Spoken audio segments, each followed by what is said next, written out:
Welcome to Keen on You with Yes. Michelle Scott. Today, we're talking to Michelle about the insanity of selling and buying during COVID. Yeah. You know, which most people are not doing one or the other, but Michelle did both.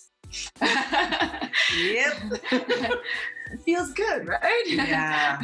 Yeah. It feels good to be crazy once in a while. I tell you, I honestly didn't plan it necessarily, but it's just the way it's gone, and I'm still standing, so it's good. Well, you didn't plan the pandemic, but you. I was going to say too. Exactly.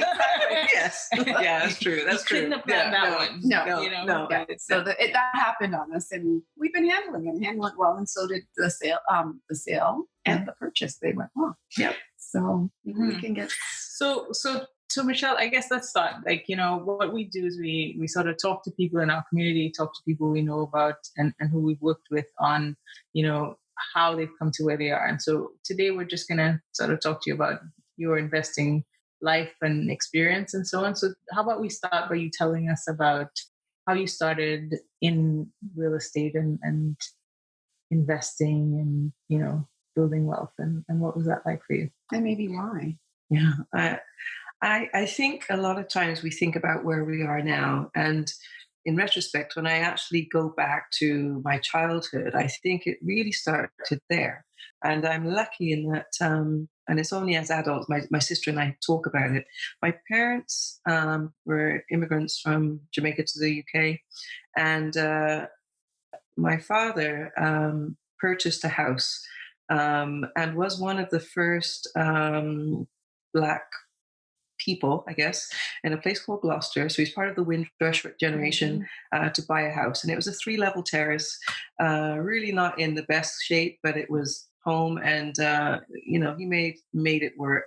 And it then became a place where new immigrants from Jamaica would know about my dad's purchase and would rent a room until they got themselves situated. And so at a very young age, I probably saw that and filed it away. I don't think it Yes. was very in my face at the time.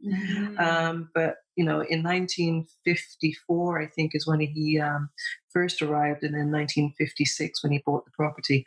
And then not long after that, my mum emigrated to England from Jamaica, and they met at the house, and subsequently got married. And then they bought the house right next door. And they separated the rental component, and they lived in the house next door. That's where I was born. And so my dad had simultaneous properties, number 10 and number 12 Pembroke Street in Gloucester. Okay. Wow. And so I remember, not feeling anything special about that. But now that I look at it, it would have been so hard to get financing. It would have been so hard as far as the racial situation in the UK, and difficult for Blacks and Irish to get accommodations and stuff. So I really would have probably filed that away, my sister and I, overcoming the hardship and not letting anything, stand in their way.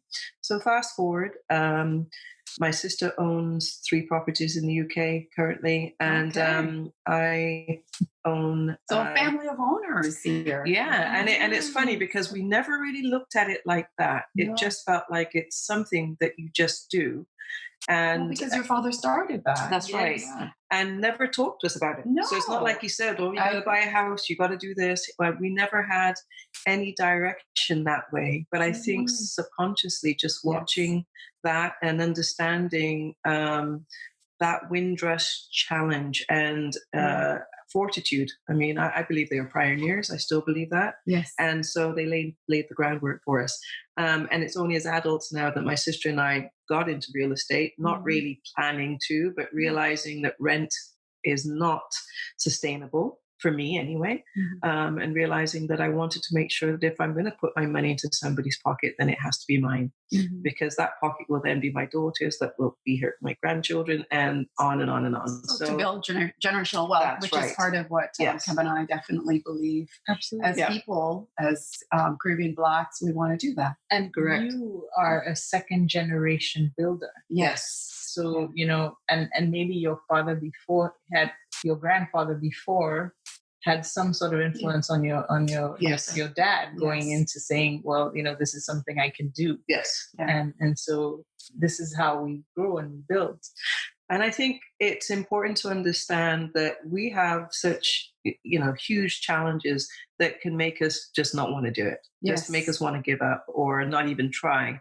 And I know that, my parents would have come from Jamaica with a couple £100 and make it work. Right. Yes. And so their challenges were no less than ours. No. Granted, in the last little while, real estate in the world has gone up exponentially, and our salaries cannot keep up. However, the challenges are still there, that they would have had. My dad's suitcase, I still have it, was like this big that he emigrated with. Yes. And from that made a life and real estate empire, as Yeah, it were, for sure. It is. out of Yeah. this. Yes. So And so I agree with you that it was unspoken words, right, that allowed you, because I don't think we always have to speak them. It's great that it influenced your sister, yourself. But now what did you do in terms of acquisition here to follow that, that legacy or that trend that your father and your sister? Well, it's interesting. I did rent for 10 years and I did enjoy that. As a single person, I had an apartment at Main and Danforth that I loved overlooking the lake. So unobstructed views, and I thought I'd hit the jackpot. So it was good. I was socializing, I was new to Canada, so I just had the best life. And so I think those years were important to actually live a little bit, as it were. Of course. But then I realized, by year 5, year 6, I'm like, wait a minute, I'm not getting anything back from this money. So I started to think that, okay, I need to make a change. But then I got married and, there was a little bit of money saved. So we bought a house and bought our first home together in Barrie. Yeah. And that was great. We had a really good lifestyle community. Barrie wasn't a lot of people looking like us up there. Yeah, there wasn't a lot of color. Let's be real. It was. I actually had a conversation about Barrie. But And a lot of people were like, "Oh, why are you going to Barrie?" At the time, my husband's job was close by, and it felt like it was the best value for money. And it's funny, we have made, I believe, lifelong friends there. Yeah. So it was a really good decision for us in that to me, it never matters where I live. Home, home is where the heart is. So I think I can live anywhere and make it my home and make good friends and things like that. So I was a bit fearless that way. Yeah. I think you have to live within your comfort And zone. real estate, because Yes. a lot of people are fearful and not willing to try, but that is why you're able to try. That's because right. You're willing to take on risk. yeah. And step outside your comfort zone. And Exactly. sometimes you got to buy where you can afford. That's right. And that's To start, right? It's funny because To start. we left Right. Toronto. We left Toronto and said we're going to buy something, and then we kept driving until we could afford it, and we ended up in Barrie. So, And that's good. And that was yes. about what, 13? that was 99. Yeah, that was 20 Yeah, years 20 ago. years ago. That's- Yeah, 20. So, So- that's, and so that means that now I'm sure some people who want to start may have to drive Further. Barrie's pretty expensive now. Yes, yeah. Let's, And to be honest with you, I think in my mind it was always you have to buy where you live, and I realize now that's not necessarily how we need to look at it because the prices have grown yes. and they've changed a lot. jumped. I think now if you don't want to live there, at least buy something and rent it out. Exactly. You can then live wherever She's you want. thinking just like we Yeah. are. 'Cause And we I said think that. Yeah. Those often we felt, oh, we've got to live where we, where our property is. And I think actually our parents were able to do that because the prices were sustainable. Different, And now it's a different kettle of fish. And I remember going to a seminar and watching this entrepreneur talk about, he comes from a European background. So his parents pay off your mortgage, that's what you do. And they are not able to wrap their head around the fact that he pays $7,000 a month in rent, which I find it very hard to wrap my head around. But he lives on the water in Oakville, blah, blah, blah. He said if the tap leaks, he calls the landlord. He said, So he doesn't want to own. He said the lifestyle. Yeah. But he owns 20 properties. Yes. And they might pay for that rent that he Thank has you. on a monthly And basis. also, if he's an entrepreneur, he's Mhm. not just as like, you and I maybe, well, we're becoming entrepreneurs ourselves, but Yes. he has maybe a different plan because that goes Yes. towards a write-off at some point. And that's exactly it for him. Yeah. And he said he would not recommend it for everybody. You have to have the stomach for that. And he said, but the lifestyle that renting offers him on the water with all of the bells and whistles, it's conducive for him. And I think that was the first time listening to him that I realized you don't have to live where you buy.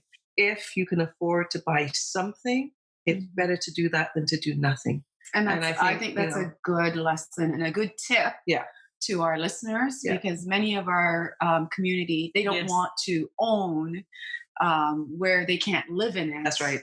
And if they're trying to stay close to work, it doesn't often make sense. The GTA Toronto, it's very expensive. So I agree, buying where you can afford and building equity, building wealth, and maybe renting where you live and work is okay for a period of time. For a period of time. That property can eventually, it may be an hour or two away, but it can eventually help purchase something. And then you have a shorter commute. You have and like your lifestyle is more maintained, and then you're building wealth. In the case of just generational wealth. That's right. That's exactly it.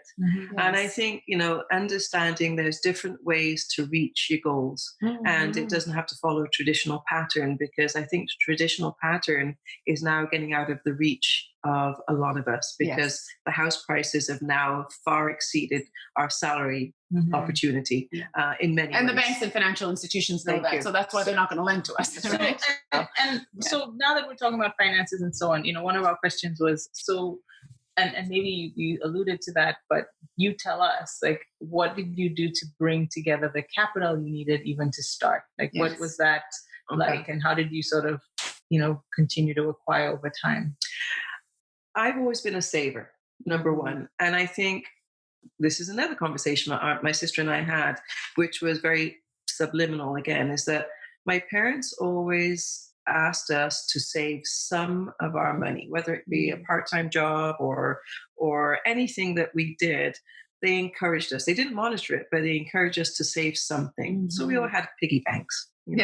And my daughter has a piggy bank now. And I'm of the philosophy, as much as I can, is that, so for example, birthday money my daughter gets, she's allowed to keep 50% and 50% goes in the bank or the piggy bank. And so she's able to enjoy some money, because I think everybody needs to enjoy their life. I don't think saving every penny is a great thing to do, because we got to live in the moment. We got one life. So you have to be mindful that you want to make sure that you're getting something out of it in the present. But then I think the other 50% I put in the bank for her, so that she will have some fun in the future. And she can use that, whether it be a laptop or whatever. But I also have a bank account that's for her for university, for a rainy day, so I think I've always had that mentality of save something. And, it can be small. It's amazing how even doing something is better than doing nothing. And but the capital is still substantial. So I guess our question is, how did you get together your first deposit outside of the part, maybe the starting with your husband? You probably did it cumulative, right? On your own at a future date, like, most people find it challenging. Well, as I said, I literally saved. So from 20s to 30s, I saved, what I could. And so we had a small deposit. I think it was like 40,000. And we stretched ourselves at that time because I didn't want to pay the CMHC. Okay, the insurance. Yes, I didn't. I didn't want to do that. So I was you did a higher deposit. Okay. Higher deposit to avoid the CMHC. Okay. Do I think that that's a great way to go? I'd say if that's going to stop you from getting a property, do the CMHC. Do whatever you need to do to just get the property. Yeah. But for me, it was, I didn't want to pay extra money for what I didn't see was any value. So we put 25% down at that time, because in 1999, the house cost us $157,000. In Barrie. In Barrie. Don't remember. Yeah. And so that number doesn't exist. No, that's a garage in downtown Toronto or parking spot. Yeah. So those days are gone. Yeah, those days are gone. And 40,000 it felt like the end of that was like $1 million. Yeah, it really was. I think in 1999. So that would have felt like $1 million to me then. Yes. And so Um, we put that down, and then, having the house for 10 years, after you put that down, then the house just appreciated. So yes. then we were able to draw equity from that to then buy, Additional. yes, additional properties from there. So I think Okay. understanding that initial amount can help you do other things later on. So it may seem like a amount in the beginning, but once you start paying your mortgage, it's just like paying rent. You just got to wrap your head around Yes. the fact that the money's now going into your potential bank as opposed to Someone else's. Yes. yeah, Like the rent at the Danforth property area. That's right. Exactly. So Yes, yeah.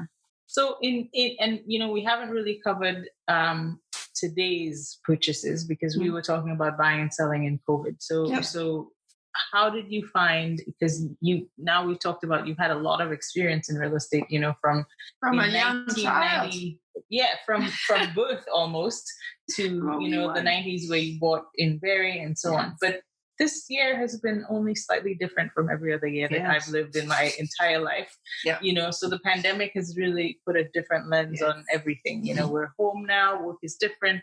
So what is different, or what have you found is different about buying and selling during this current year? What did you find? I think the real estate market has gone nuts during COVID. Yeah. I think that COVID has made a lot of us scramble because we're at home. Now we're like, oh my gosh, I need to do more now because my house needs to do more for me. Yes. Mhm. If this is the way that life is going to look until we get a vaccine, and even beyond that, life has changed. I think people are looking at their homes very differently. Yes. I think before there was a lot of external distractions, restaurants, bars, gyms, there's I miss all of those those wonderful, distractions. those distractions but they kept you out of the home. Yes. Right? Yeah. Didn't spend as much time in the home, so you're eating out, so you weren't cooking as much. You were, we were doing a lot of things, and I think COVID has made us realize that we've got to make our home work better for us, and space can be important. Got to do more. It's got to do more. Yeah, it's not just a place we reside where we at sleep. night, but Now yes. it's multi-fold. It's work. Yeah, it's work, rest, and play. Exactly. So It's that's our restaurant. It's our everything. That's Everything, right. So now it's our yes. home gym. Now it's our work office. Yeah. As you our said, movie it's our restaurant. theaters. It's So, everything. yes. I mean, we Yeah. can't go anywhere right now. Yeah. So. So I think the market has been crazy. People have been selling despite COVID. I think there's good restrictions in place, no open houses, which I think was great. Going with your realtor and actually booking time. They were reducing the amount of time you could spend in a home. So they were reducing an hour viewings to half an hour. So you literally were kind of in and out, really. So that reduced the opportunity of opening cupboards and, touching stuff. Sneezing in people's homes. Exactly. You'd Yes. go into a house and there would be sanitizer and mask at the front door. There would Very be different gloves. look, yes. So it was a very different look, but honestly, I felt very safe. I worked with a realtor, Norman Scott from Sutton Group, and he was He's very good amazing. at. He's very good. He is Yeah, very he's very good. good. Yeah. And so very good eye. So we'd be able to walk through a house in 10 minutes and know, this is going to work. This has got the potential. And we didn't have to hang out in people's space, being mindful that COVID is a very real thing. Yes. And likewise, when I put my house up for sale, mask at the front, hand sanitizer, I decluttered as best as I could to make sure that they could see the space in its fullest. See the walls, see the floors, see the walls without touching things. Exactly. They could get a feel of the house as soon as they walked through the door. So being mindful that you prepare the space was challenging because I had to declutter, but it worked out very, very well. And for me, I listed on the Wednesday, it sold on the Friday. Wow. High five. Yeah. Yeah. Awesome. It was great because I literally didn't want people in and out of my house for weeks on end. I don't want to live in a staged house per se. And but luckily, I think it literally was the first lady that walked through it, Wow. came back on the Friday and bought it. Yes. So That's awesome. it was sold. So And in your buying experience, how was that? my buying experience was stressful in that it was an estate type situation. And so the family was driving the mother's decisions and the financial piece, because they're all realizing that mum's money will eventually be my money. Yes, they're getting something from it. Yeah, so that was a bit stressful. Yes. We were competing a little bit. But you I were also in a different market. You were in Toronto in the Yes. purchase. So I'm trying to get back to Toronto, which is madness in itself because they got the double taxes and blah, blah, blah. Yes. But I am mindful that the growth potential is guaranteed. And it doesn't matter what happens to the market. If the market tanks, it doesn't matter. It will come back. Real Yes. estate is always going to be one of the best things you can do. If you don't, you don't know how the stock markets go. I have no idea about stocks. Mm-hmm. I don't have any idea about how to build wealth outside of just working, which ain't going to make me rich. But number two, real estate, I need somewhere to live. So I'm going to make that work. And each of my properties more now. so today, we need somewhere to live. We just Absolutely. talked about the benefits. of home today compared to 6 to 8 months ago. Yeah. It's now our everything. Mm-hmm. And I'm not going to lie, it can be scary. It can be daunting. I have people such as Kemba and Andrea. I have a very good network. And I think that's very important as well. I've got people that have done really great things, have proven the successes, have had some, challenging times. I'm not going to lie. Real estate is not always smooth sailing, but the end result will always be that you will grow your portfolio. From your money will grow, and your net worth improves. Thank you, substantially. So it's a no-brainer. If you make smart decisions, yes, absolutely. Yes. If you make and you're buying and holding too. Absolutely. Yes. Yes. And that's why I say I've had people in my life that have made good decisions, then something's backfired, but they picked themselves up and they've done something else, and you learn from each other. Absolutely. And I think that's part of the whole, And I think as a Black people, we are so far behind the Asians and the Indians and the Italians. They really pull themselves together. They support each other to get to that next step.